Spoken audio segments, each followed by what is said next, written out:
Welcome to the Realtor Who Wines podcast. I'm Rashelle Newmyer, your hostess with the mostest, a student of life, a connector, a passionate wine enthusiast, and your local favorite guide. Join me as we explore the vibrant Pacific Northwest, savor the finest wines, and champion the spirit of entrepreneurship. Each episode, I'll sit down with inspiring guests, supporting business ownership, and uncovering the stories that make this community unique. So grab a glass of wine, settle in, and let's embark on a journey of discovery and connection together. Cheers! Hi, everyone. Welcome back to the Realtor That Wines. I am Rashelle Newmyer, your local realtor that loves to wine. I am here today. You have already met the love of my life, but this is the first love of my life. So my mom, my number one cheerleader and champion. Cheers. Marlinda, thank you for being here. It's weird to call you Marlinda, not Mom. My pleasure. What should I call you? Marvelous. Marvelous. Yes, I forgot. I do apologize. I wanted to have you on for multiple reasons. One, don't worry if anybody's tuning in because you're hoping we're going to talk about Disney. Yes, we are. We're going to talk about everything House of Mouse. But first, just because we do talk a lot about business on this podcast, and you have had quite the career and the journey. And I was actually talking about you the other day. Someone was like, oh, what does your mom do? And like, how did she get started in that? And I was like, well, it's actually really funny. And I hope you don't care that I tell this story. Surprise! Have another sip. For sure. But I remember coming home in high school. So my mom was a stay-at-home mom, a really active mom when I was growing up.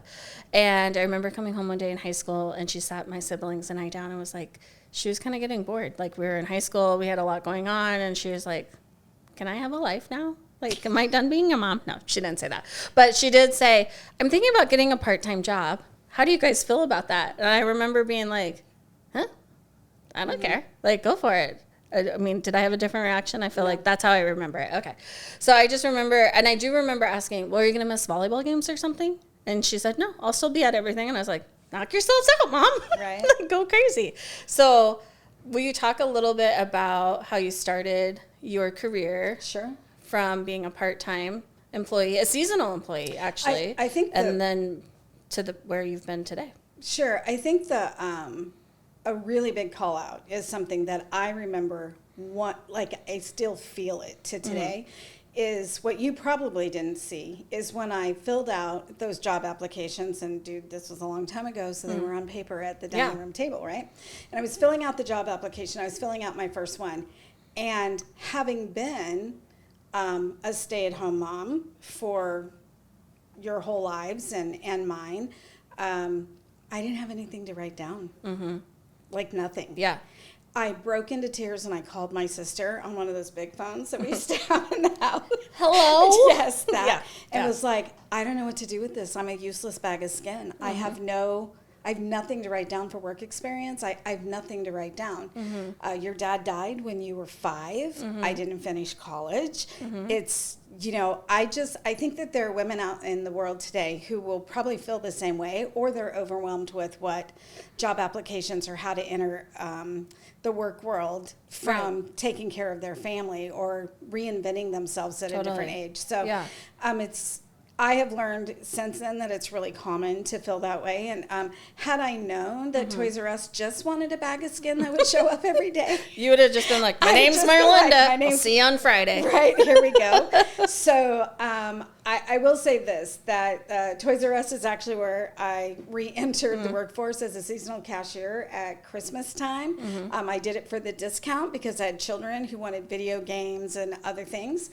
And it worked around your guys' schedules. And I found that there were not a lot of people who came to work every day with a positive attitude and did the best job they could every single day. I'm just a cashier. I only make $6.25 an hour. That is for real. Yeah. So that's how long ago that was. Yeah. And it's really easy in that moment to be recognized and get promoted for your work ethic and your attendance. Mm-hmm. But then how do you move from that into the leadership roles? Because I'm walking around with a person who's telling us how to re-merchandise the puzzle wall, and I'm like, I want his job. Like, that's a cool job. Yeah. So anyway, so from there, I spent years in retail. I worked all the retails. let's see, there's a long list. Target, Home Depot, the Tuesday Gap, morning. Tuesday morning. Because once you're in retail, you find that you can actually make a reasonable salary without that college degree and build up your work They ethic. do reward experience. They do. Yeah. They do. And then as you become that leader, you find ways to encourage and inspire the people who are showing up for their 40 hours a week or their 32 hours a week or whatever it is they're coming to work in retail for. Yeah. It's a great way to break into working again and getting used to doing that. It's also when you're walking around a 200,000 square foot store, you can say little Savette. Yeah, a lot of steps. So there's that. And when you were in college, you worked in retail, you did high-end brands and that sort of thing, and it paid the bills, right? Yeah, no, I worked retail for a long time, even after college. Sure. One thing I kind of want to touch on a little bit is when you very first started working at Tuesday morning. So you had this like identity as like a mom. Sure. What was that transition even in your own mindset about yourself when you realized like, oh, I'm this person. Oh, I can be this person. Like, how was that journey for you? So I think it's when you get your first earned paycheck. I did that. Right. I did that. I was rewarded for doing that. I'm very rewarded for the children that I was. This is why we're not having wine, because we're going to cry. That's why we're having soda. I was very rewarded with being able to raise my children. Right. Like, that's like the ultimate thing.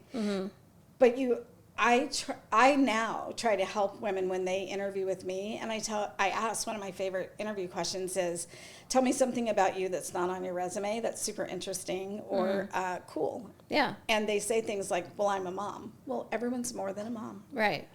Yeah. I'm boring. And I know then that that's somebody I want to help define themselves as, and it's great to be a mom. Please don't take that wrong. Yeah. But you can be a mom and supercalifragilistic.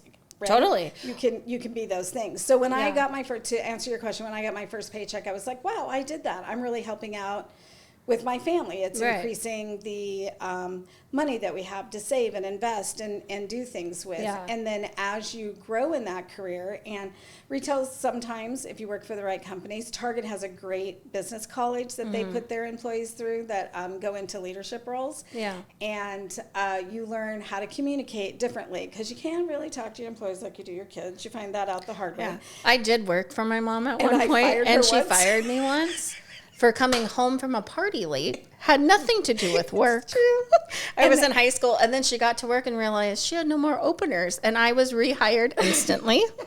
That was also after a conversation. You can't fire me for stuff I did at home, not at work. And I was like, yeah, that's fair. Yeah. So there is some of that out there. Yeah. But I think that moving from I'm a useless piece of skin to I'm more than I'm a whole person. Yeah. And being a mom is my whole heart, but also having something else where I've grown and developed myself. And it's uncomfortable. It's hard. I've cried in the shower, I'm telling you. Oh my gosh, who hasn't? Right. I had the opposite experience because I had Rylan later, and I had already developed like a corporate like persona, and I already had this like work. Well, yeah, you did, because I moved home after when we found out we were having a baby. My mom was like, "Are you done living in Kansas City? Come home. You're not raising a baby away from me." So we moved home, and while we were house shopping and stuff, we were living at home, and I was like searching for a job here,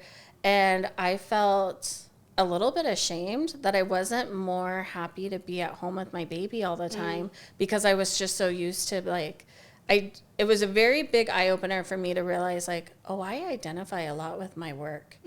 I didn't realize that about me until I was put at home with a baby. Sure. And I love her to pieces, and I was happy to be with her. But I didn't realize that, like, I was just like, I need to be around grown-ups. I don't know how to be around just a baby all day. And then it was hard because, for me, you guys would all come home and think I want a break, and they're like, give me the baby, go do something. I'm like, I've been alone all day. I just want to be with other grown-ups. She doesn't talk yet. Like, I'm just sitting here. So I had the opposite, where I had to like figure out who I am as a mom. And you went from being a mom into the workforce. So I had like the different, like the and I think different experience. Identify that I had you really early. I was 18 when I had you and 20 when I had Wes. And your father died when I was 24. So you guys were little, right? Yeah. And then I committed to, I'm the only parent you have left. I'm going to be the best one I can be for you. Sure. And those were the choices that I made. But as to your point, I saw y'all getting big. You don't need me as much in my mind, right? And what am I going to do when they leave? Yeah. Like, I've spent the last 17 years, 15 years, whatever it was, being 100% invested in you all. Yeah. So that's why I was like, well, maybe I'll work part-time. And Toys R Us did a bag stuffer, and I thought, that's fun.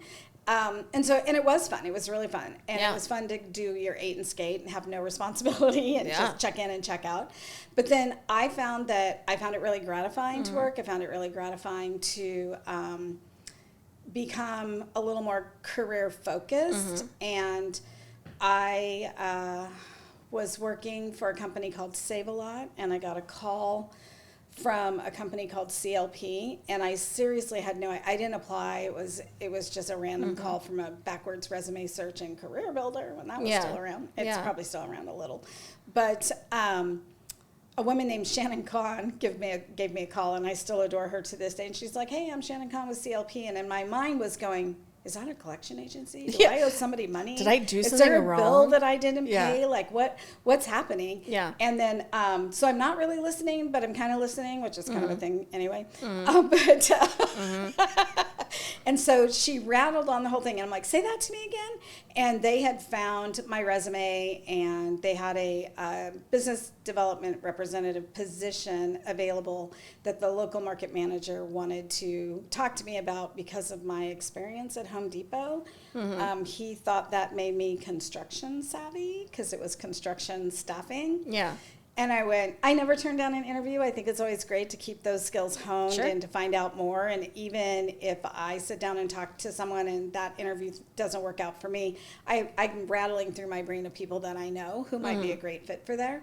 So I did go meet him, and I had a conversation with him, and I had recently found out that my first grandchild was going to be born soon. And I thought, no nights, no weekends. 7 to 5. Not on my feet all day. That's a change in lifestyle for me, and I get to reinvent myself again with a new career. I do remember you being nervous about it, though. I was like, let's do it. And I remember my first day at CLP, and I've got this empty desk, empty drawers, empty everything. And Ron's like, hey, let's go shopping at Office Max and get what you need. And I'm like, I don't even know what I need. Yeah. Like, I haven't worked in an office job before. What do I need? And he goes, whatever you want for your desk. And I'm like, I don't even know. Can we do that? Can I get Scotch tape? Can we do that in a couple of weeks? And when I get more of a feel for this, and he said, sure. And then he was very concerned that I hadn't moved in. And he sent his wife in to see me, and she's like, Ron's worried you're quitting. And I'm like, why would Ron be worried about that? And she goes, well, you know how many pictures of your family or any of the things? I'd never had an office to decorate because when you work in retail, all the managers share the same office. Yeah, well, and you're on the floor, right? Yeah. So I'm like, all right. So since then, my offices have been full of Marlinda nonsense. Oh, yeah, and to the max. For sure, to the max. And so, I started in staffing then, and I had such a great time. Staffing is a really wonderful place to be because you get to, how fun is it to offer somebody a job every day? Yeah. How fun is it to help a startup or a business that doesn't have capital to add headcount, and you can bring in the workforce that they need to fill the gap, to get going, or when the sad days happen and reduction in workforces happen, that you can send recruiters in to meet with those teams to help those folks who are being displaced into new roles. So there's a lot of things about staffing that are wonderful, absolutely wonderful. But, my journey isn't over. So maybe I'll reinvent. Yeah, no, you will. It's so funny, too. So my mom is actually, like, every time that you've had a step, like, I remember when you went from being, like, an assistant manager to a store manager to CLP to, like, managing, well, even when Save a Lot called, you're like, I don't know anything about groceries. I've never done groceries. Right. You've always had this, like, hesitation, but then at the same time drive to, like, push past the hesitation. What is that thing that you say to yourself to push yourself past that hesitation? Or is it who you surround yourself with? Does that help? So I'm a plan B girl. I think when you become a widow at 24 and you've got 2 kids, 5 and under, that you create backup plans and things for yourselves because you're it for them, right? Like you got to keep it together. And that experience, as horrible as it was to go through, you know, being a widow that young, has really taught me resilience. And the biggest piece is you cannot wait. Yeah. You do not know Tomorrow's what tomorrow not holds, promised. right? Yeah. So I have to suck it up and go, we're going to risk it, right? Just like right now, I will say that I'm in transition right now. I'm going to risk it. Yeah. Is it going to be, what's it going to be? Yeah. I don't know. I haven't decided yet, but to do something, you have to fully commit to it, which means you have to leave that security behind you. Yeah. So that, and I don't have littles at home anymore, so I can do that. And I have a great husband who is there to, you got to have that support team around you. Yeah. But you can't wait because I don't want to say rude things like you're a car accident away from tomorrow, but you just don't know. No, it's true. Right? Yeah. I watched a super healthy 24-year-old person die. Right. Right? Yeah. Nobody could see that coming. Right. So that was, it's a life lesson that I've carried with me always. Be courageous. Yeah. I sometimes have to take a deep breath and go. Sometimes it's me in the background giving her a Sometimes little it is. pushy. And I'm like, Sometimes it is. don't forget, you are Marlinda Newmyer. You got this, babe. And Newmyer friend. Yeah. Well, Newmyer friend. Sorry. Sorry to the husband.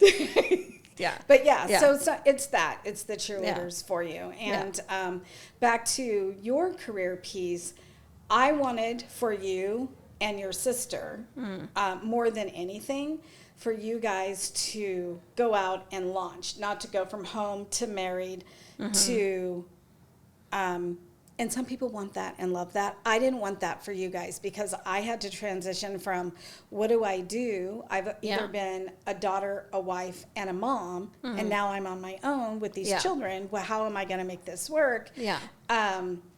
So I didn't want that for you guys. I wanted my daughters to go out and know that they could take care of themselves, rent their own apartment, travel abroad, have careers, and become these strong, independent women. So that when they chose men in their lives, that they would be choosing for the right reasons. Not that, I want you guys to be in relationships because you want to be in them, not because you have to be in them. Right, and I think a lot of people are in relationships because they're so entwined that they have to be in them. And then that makes us not appreciate the relationship as much, right? And it makes it a little less healthy. Yeah. So I wanted for you what I didn't do for myself. Well, and it's not that you didn't do it for yourself. It was just situational. Like you didn't know that it was very common, especially in the 80s where like you get married straight out of high school and your husband is a breadwinner. That's pretty normal. And my dad was in the military, so you were instantly a military wife. Yep. And for him to pass away in the military, and like you said, you're just like, I have 2 babies. I didn't finish college and I've never worked. And obviously my dad was more things than a paycheck, but my paycheck just passed away. Now what do I do? Sure. Plus still take care of the babies. My financial stability is probably how I would do that. Yeah. She's better with words than I am. She is a writer, and I'm not the writer. But I'm the actress. She's the writer. That's right. There we go. But like, I feel like, how do you prepare for that? You wouldn't be able to prepare for that. But you have instilled that in me, like, and with Chelsea too, like, and you've flat out said, I don't ever want you to feel lost. Like, what am I going to do if I don't have so-and-so or so-and-so? And you can always come home. Yeah, for sure. But and unfortunately for any of the men and my sisters in my life, we don't tolerate much.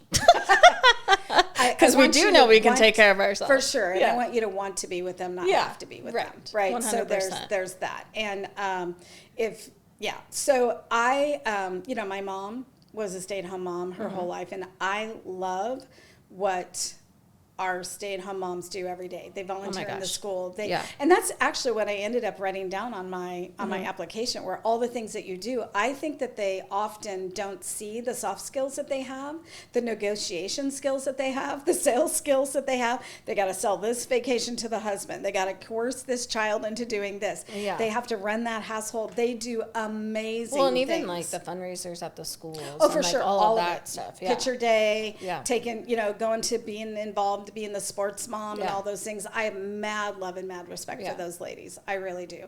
But when they're ready to then move on to the next steps in their lives, who's there to help them understand that those skills all transfer into work skills, if that's what they're looking for? Yeah.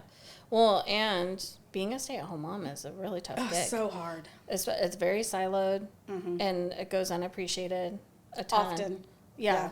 And like everybody's family loves them and stuff, but I don't think everybody realizes all Nobody that goes knows what on. they go through every day. Yeah. That's for sure. Yeah. Except for them and their network of friends. And Well, and hopefully I've they have had- a positive network. I've had friends that have daydreamed about being stay-at-home moms, and then their husband gets to a position financially and they get to be it, and they're like, I thought it'd be like Pinterest boards. What is this crap? Yeah, and then they no. were like, I'm going back to work because Yeah. it wasn't cut out for it. Like they couldn't do it. Well, and there's just, like I said, my sister, your Aunt Tracy, is the June Cleaver of moms, right? I used to say it all the time. Tracy's picture is in the dictionary next to June Cleaver if you're talking about moms. Yeah.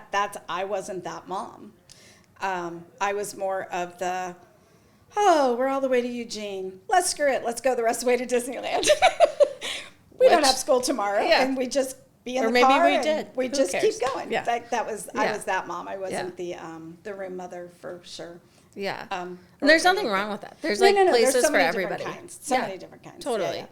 Totally.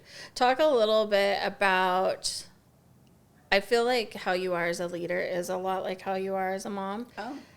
And partly because even when I give her compliments or tell her how much I appreciate her, like how she's impacted my life, she'll get really like, what are you doing? Stop talking to me. I don't want any praise.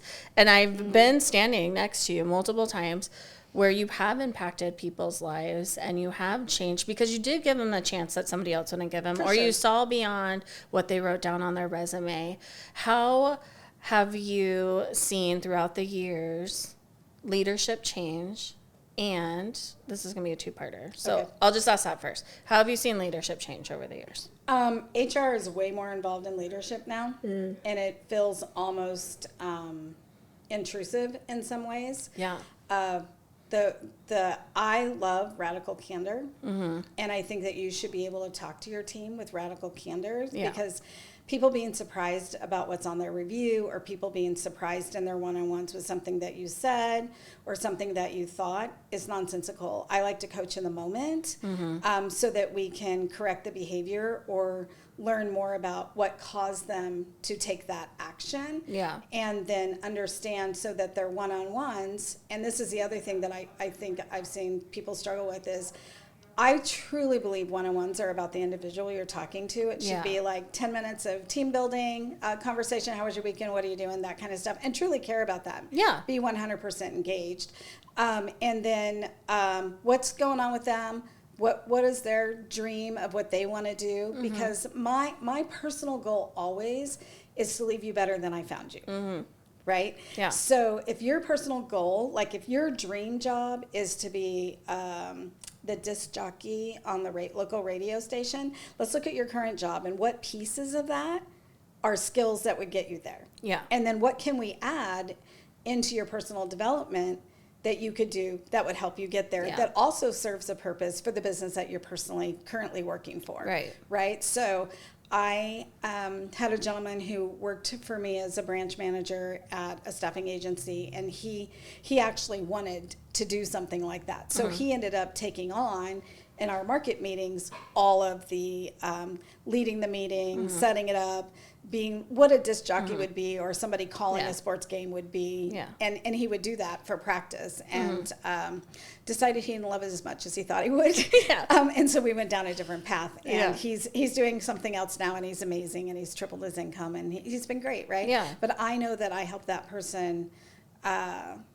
I know that I help that person. I don't need them to tell me that. I see it on their face. I see it in their performance, and I see it in their improvement. Yeah. But they're the ones who take action. Right. I just am the one who gave what I would call sage advice, or sometimes a boot in the pants. Yeah. Right. So, but they took the action. They did the work. Yeah. So they deserve the credit. Yeah. And so that's the thing that you'll see. I don't like people to say I'm their boss. I hate it so much. Oh my God, she doesn't even like it when I say mom. That's true too. She just wants to be Marlinda, which is fine. Or Mar. Yeah. I like you to call me mom. But when you introduce me, yeah. it's like, hey, this is Marlinda, and she's marvelous. Yeah. So just kidding. But I like them to say my colleague, because my thought on leadership, and it's always been, is I work for them. Mm-hmm. My job is to work for them and get them to their next place. If my team is getting where they're going, I make my parts too. And I've had some really great successes personally when I was an individual contributor.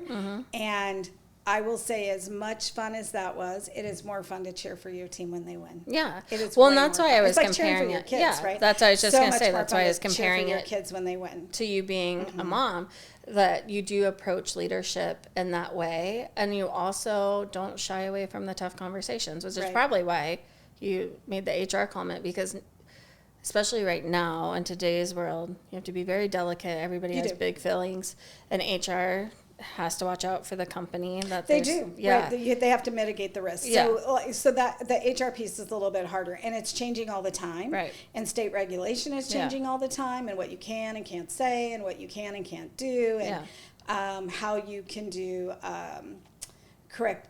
I don't like corrective action. I like positive coaching, and let's stop doing that and do more of this. Yeah. But anyway, so there's just, everybody's got a policy or procedure, and it used to be stuck in my and let them fly. Yeah. But so HR's made it, and I'm not saying that's bad. I'm just saying it's made it different. And I've had to take a lot of classes and learning of how to present to an HR person what it is I'm looking for. And then they gave me great feedback on helping with growth and development plans for others, right, that are structured in more than Marlinda's way. So I've gotten some great collaborations with HR as well. But that is what's changed in my mind in the world of work a lot. Everything's a lot more public.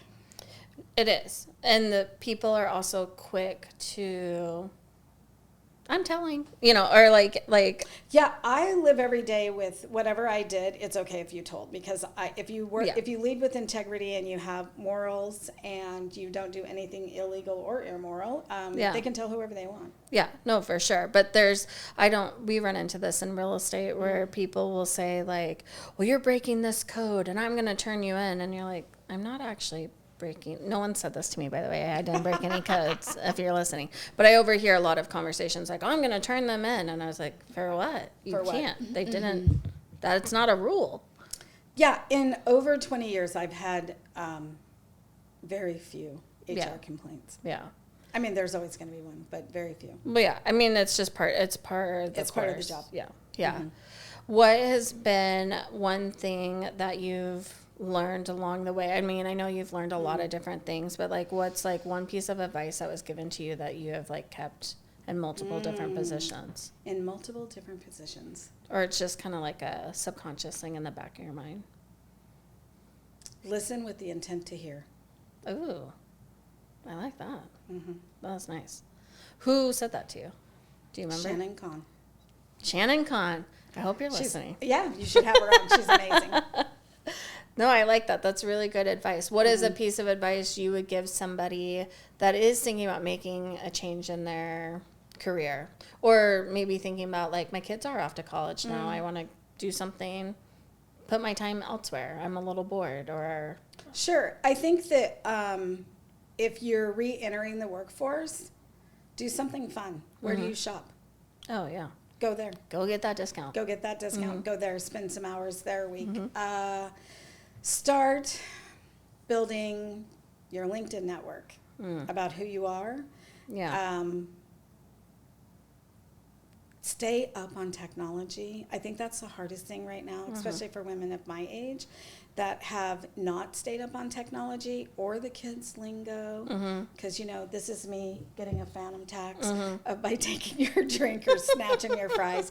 You got to know that stuff. And as silly as it seems, and I know we like to make fun of the husband because he doesn't want us to talk to him in those terms. But I do it all the time because just I want him to be up for the heck of it. Well, like, I'm like, hey, I like that drip today or whatever. You know, nice fit. He's like, oh my gosh, I'm out of here. Or hey, come spill some tea with me over here, right, kind of thing. But I think the best advice I can give people going into the workforce is from not working for a while is start acclimating yourself with something small. Do part-time.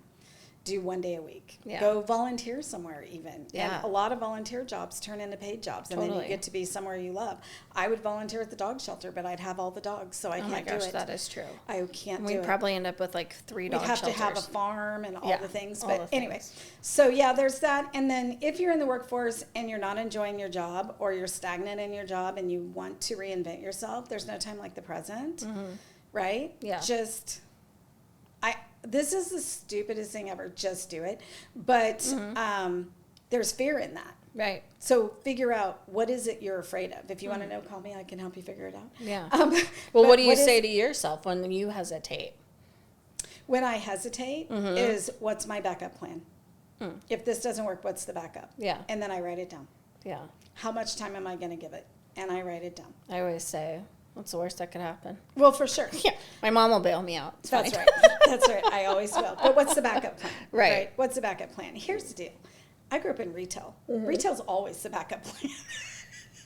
I'm just saying. Strong and steady, strong and true. Whatever I do, there's always going to be retail. Yeah. Right? So if I've gone from being from a retail executive to being a business development rep to being a market manager to being a sales director to all different. I've led teams that do $40 million in business. I've led teams that do $10 million in business. It's across the board. Yeah. But I would say the soft skills are the win every time. Yeah. Right. The soft skills. I think if you're not using AI to practice interviewing, you're being silly. Oh my gosh. My mom was like, I feel like she invented ChatGPT. She was like definitely an early adopter. And she was sending me stuff like instantly, like, have you seen this? Have you seen this? Which I loved. And you instantly found ways to like implement it into work too. And like, I did. So one of the things I like to call it, nobody likes to role play. It makes everybody anxious and gives them like, unless you're a theater kid. Unless you're but doing practice, right? Yeah. Like, well, so you can go in a chat and go, hey, I want to practice elevator pitches with my team. Create a scoring rubric and on what an elevator pitch should sound like that would help them get the meeting. And then we would just go in and I would record them and then chat would score them and then give them great feedback, tell them what they did well. This language could be tweaked here for the type of business that we were doing. And it so much improved their comfortableness, their muscle memory, because we want them to sound like them, right, when they're out and about.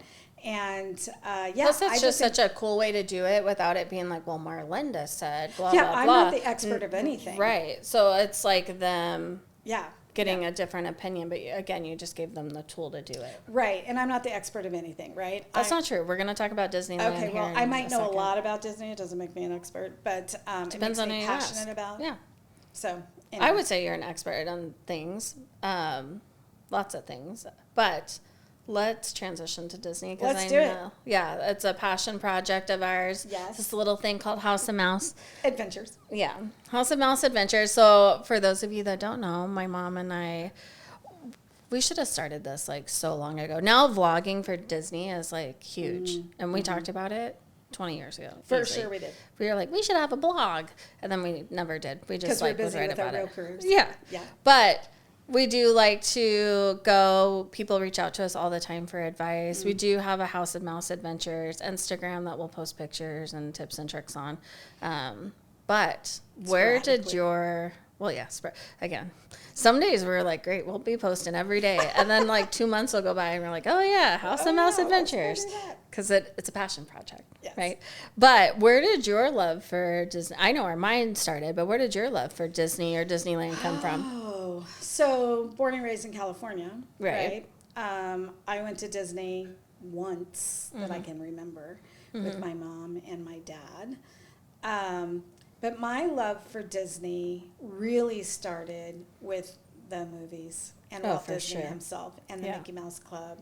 And I remember sitting in our little 2-room house in Anderson, California with my black and white TV watching the Mickey Mouse Club and what would come on. And many of this was like reruns because of, the years that it was or whatever.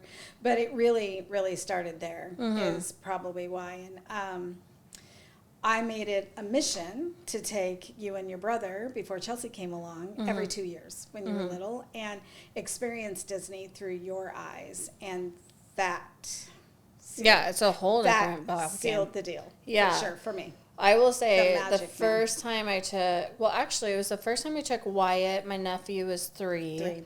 And I remember, and at the time I was like, I don't know if I'll have kids. I think I'll just be a really cool aunt. And even though I'm like the older sibling and stuff. And then we went to Goofy's Kitchen first before we took Wyatt to the park. So tell why we do that, though. Oh, well, to see how they're going to respond to the fuzzies, for The fuzzies and the stuff. And it also, for anybody who needs a fun tip, if you don't want to spend your day looking for that character or waiting in line, those people, you can get that out of the way at the character breakfast, so you can get to the other fun things, and so they're not wondering when they're going to see so-and-so. So that's, and it is really interesting, too, because you might think that your kid will be super excited to see Mickey or Goofy or Donald, and we've seen so many kids panic. Freak out. Yeah. Like totally freak. So it's a great way to find out, for sure, are they going to do that? Especially before you wait in line for an hour to meet Mickey, just for your kid to have a meltdown. But we walked into Goofy's Kitchen. Goofy greets you at Goofy's Kitchen normally, and you get to take a picture. And Wyatt ran right up to him and hugged him. And I looked at my mom and I go, I think my ovaries just screamed. Like, I need a child now. Like, just even going with Wyatt. Do you remember when the Princess Jasmine came over? Oh my God, he panicked. And he was just like, a princess! And we were like, my brother was a very, and we were the same way with Rylan, like not a lot of TV before 3. And so he didn't know who Jasmine was. He had not seen any princess movies, but he just could tell she was a princess, and he was very excited. He was he just started high school. So he's going to be so mad at us. But it would be really funny if he reacted that way. Moments. Like I had moments with you and your brother at Disney when you were both little, and the magic that happens and the way you all love it so much, it just endears it to you. And they do such a great job with all the details. The damage is in the details. Yeah. Well, and that's what's like really cool too about Walt's vision was a place you could go with your kids and be a kid with your kids, or if you don't have kids, because Mom and I go all the time with no kids, but also, I guess I'm your kid, but you know what I mean. No littles. We go all the time with no littles. Disney adults, they call us now. Yeah. But also where you could go be a kid or just have zero responsibility, just have fun. Immersive. And it is still 100% that. People ask us all the time, what do you say when people go, don't you get tired of it? Why do you guys go so much? So Disney, like Costco, does a really good job of changing stuff up all the time. You never know what you're going to get. You have your staples that you love. Right. So do you go to Costco? Do you hit the Costcos when you travel to see what else is there? Yeah. I go to Disney, same thing, right? Like, I know Main Street's going to be the same, but the merch is different. Right. And the food, they change the food every season. And the food is seasonal. The characters are in different costumes. The shows change. The parades change. The fireworks change. Everything has a seasonality to it. Yeah. But the core of it, the nostalgia of it, is the same. And my next response to that is, well, you go to Lake whatever every year to ski, or you go to Said Mountain. Right. Why do you do that same thing over and over again? And it's because it brings you joy. Right. So for me, I do it because it brings me joy. Yeah. I also get to remember, as a mom with grown kids now, you guys being there little. Right? So there's some of that. And how much you love this. We have that door that we always take a picture in front of. Yeah. And I get to remember that. And when we get to go with the grandkids, watching you all watch them, it's the best thing in the world. Totally. I think that's so true. I also tell people I love when just you and I go because Agenda's different. Totally. The pace is different. The vibe is different because Mom and I are fortunate enough that we do have our annual passes. We do go enough that we're not, because like there's a ton of people that go just once, and that's fine. Yeah, but while you're there, you want to get everything in, you want to see everything, which you should. If you're only going to go that one time, if you're going to go once every 5 years, get everything in, do everything, jam pack your 5 days. We go enough that we're like, seen it. Let's go get a pretzel. Or let's just sit and watch. We love sitting and watching all the families. We do. Or Rashelle was really kind to me. I kind of like Star Wars a tiny bit. And we were in Batu, which is Star Wars land. Yeah. And for those of you who don't know, and they had come out with the Bounty Hunter app on our phones and on our wristbands. And she let me spend the whole day bounty hunting in Batu, where we would go do it. And then we got 30,000 steps in just Batu that day. Yeah. And so we would go back, and anyway, it was super. She was very excited. I was every time when I was like, way to go, Mom. And I just get another snack. I just followed her around. I enjoyed watching her enjoy it. It was so much fun. But if we only went like once every 5 years or something, there's no way. I'd be like, Mom, I love you, but I can't watch you catch one more bounty. I need to ride Thunder Mountain. For sure. Kind of a thing. But yeah, that is the nice thing about going often, is that like you can really take your time and enjoy the small things at Disney. What's a tip or trick that you always give when people are like, I'm going to Disney with my family, I haven't been in years, what should I know or what should I do? I typically ask them how old the children are they're traveling with. And if their children are less than 10, Disneyland's great. If your children are over 10, you got to go to Disney World. Yeah. It's bigger. It's more spread out. There's more to do, and the rides are a little more thrillier in some of the parks. I mean, like, so that's I kind of start there. But if they're just looking for some tips and tricks, I try to remind everyone, pick your top 5 things you want to do and do those things, because it's crowded. It's been so crowded after after COVID, I guess I'll say that, that from everybody having the feeling that they were missing out and that they were afraid. It's kind of like, societies went, oh my God, we got to do all the things because we got locked down. And, what if this never reopened? What if it closes again, kind of thing. So there's a tremendous amount of people in the parks these days. If you can afford it, stay on a resort. Watch for sales. There's 3, right? Pixar Place is the economy resort, sort of, as sort of as it can be, because then you don't leave your vacation, right? Which is why you get extra hours. They just ended that. Never mind, scratch that. You get a lightning lane now. Oh yeah, that's right. They just ended the extra hours. So staying on resort means you don't leave your vacation. Yeah.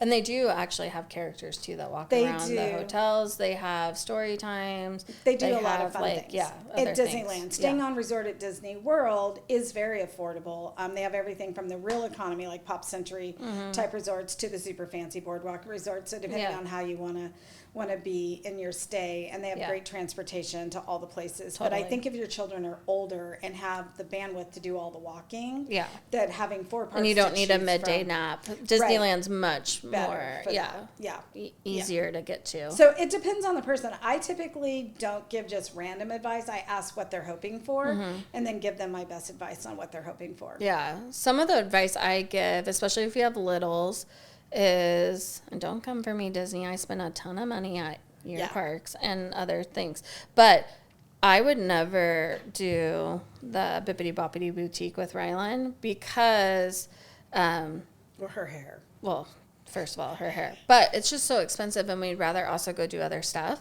Like, I'd rather do the princess breakfast instead of that.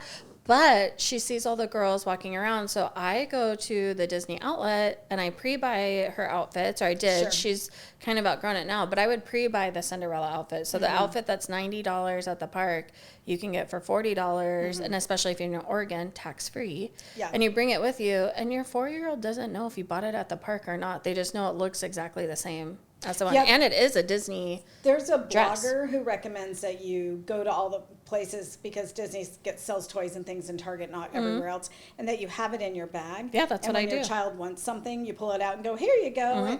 And, I've done that before. Like when we were there for Halloween, I was at JCPenney's and they had a Disney Mickey Halloween cup for 99 cents with a lid. And Rylan was like 3 at the time. And I took that with me to the park, and she's like, I want a drink. And I gave it to her in that cup. She thought she got it there. She doesn't care. She's 3. Yeah, I do tell people that too. Here's my sage advice: no matter what park you go to, take a picture of everything you think you want to buy. Don't buy it on the first day. Take a picture of everything you think you want to buy. On your second to last day, not your last day, and I'll explain why. Yeah. On your second to last day, look through those pictures and decide what you really want and go get those things. And the reason I say second to last day, do not do it on the last day, or you spend your whole day running from store to store to store trying to find things, and you do not get to have a great last day. Yeah. And that Disney magic kicks in really hard, and you overspend on that last day when you do that. So I tell the kids, even when I have the grandkids with me, who I would buy everything for, but the parents don't like it. No, we know.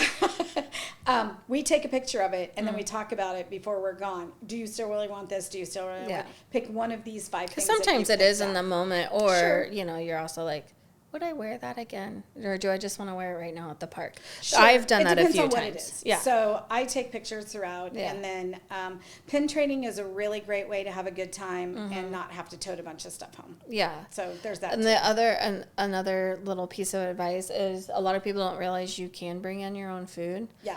We love eating at Disney, and we still do. But I love having beef jerky in my bag. Pringles tend to come in my bag because of the canister. They don't get smashed. It's like a bag of chips. But trail mix. Your brother likes to make me eat protein bars. One time we had an adult-only trip. Sorry, Wes, if you're listening. But it was me, Mom, and Wes. And Mom and I were so excited to have our snacks. And my brother's like, I got protein bars. And we're like, Thank you. We took them because he meant well, and he was just trying to keep us like energized. But we were like, I really on a budget. Yeah, I wanted the cupcake. Yeah. But it is nice when you're waiting in line too, and they're like, I'm hungry. I'm this. You're like, here's some granola, or even for me too. There's times I'm like, oh, all of a sudden I'm really hungry. Yeah, and don't I'm not spend getting money on water. Don't buy the water bottles. They'll fill your water up anywhere. Yeah, or bring your own water bottle in. And they'll fill that up for you too. And there is like water stations at some spots too. But anywhere that has water on tap, they'll fill your water bottle for you. For sure. Or they'll give it to you in a cup and you can pour it into your water bottle. Either way, and that goes for all the parks. Not Disneyland, Disney World, all of it. Yeah. So for sure. What is one of your favorite Disney memories? Oh my God. My favorite Disney memories. I don't even know how to line them all out. Yeah. Or what's just one that sticks out to you? When I met Oscar, I mean, like I have so many family ones, I can't even. But from a magical moment, Oscar was the longest standing cast member who worked at the Carnation Cafe, and he started. He worked with Walt, like he did. Yeah, he started very young. Yeah, and when he was later in life, they named there's a breakfast named after him on the menu at the Carnation Cafe, and Oscar used to stand outside with this Mickey Mouse glove and wave at you, and having conversations with Oscar were absolutely amazing. To meet somebody who has met and worked with Walt and has been at the park since it opened. He's since retired, but that's a standalone memory for me. And then he gave me a hot tip to go over to the Star Tours gift shop because there was a young lady in there who was one of the Ewoks in Return of the Jedi, and Justin and I went over, and she was working the counter, and we walked up, and he told us her Ewok name, and then we were able to talk to her, and I took some great pictures with her and Justin and stuff, and it was really fun to get to meet her and hear her stories about filming in the Redwoods in California as an Ewok and what it was like to work with George and everyone else. So, so those are some fun things that, you know, I encourage people to talk to cast members beyond, where is this, how do you do that? I always ask them, why do you like working at Disney? How long have you been here? It is amazing, the longevity. And they love it. Well, and you do still, I mean, now with social media and stuff, you do hear like some of the disgruntled, like, I'll tell you the truth about working for Disney. But I would say like 95% love it. Even if they don't work there anymore. They're like, my time at Disney was amazing. I wouldn't change this for the world. Or they'll still abide by all the Disney rules. They won't tell you who their friends were. So like a lot of times if like, you are, let's say you play somebody at the park, or you are somebody, you say my friend, Yes. so-and-so. Like, they won't just, they'll still, like, abide by all those rules. For sure. Even if they don't work there anymore. I've not ran into a cast member who had anything horrible to say while they're at the park or anything. And I've heard amazing, from the bus driver, like the bus drivers at Disney World are great. They sing songs. They welcome you on the bus. They all love it. They talk to the kids. They're all fantastic. Yeah. They really are. Yeah. Thank you so much for being on today, Mom. I appreciate it. You cried, I didn't. That's a first. Normally, I've heard Chen even wiggles. I'm like, good job. Yeah, I know. Good so job. I was strong today. Woman. I was definitely strong today. Thank you for raising me to be that way. I appreciate you so much, and I love you so much. And I wouldn't be who I am without you. So I very much appreciate you. Thank you, everyone, for listening. I can't wait to see you next week. Cheers. Cheers.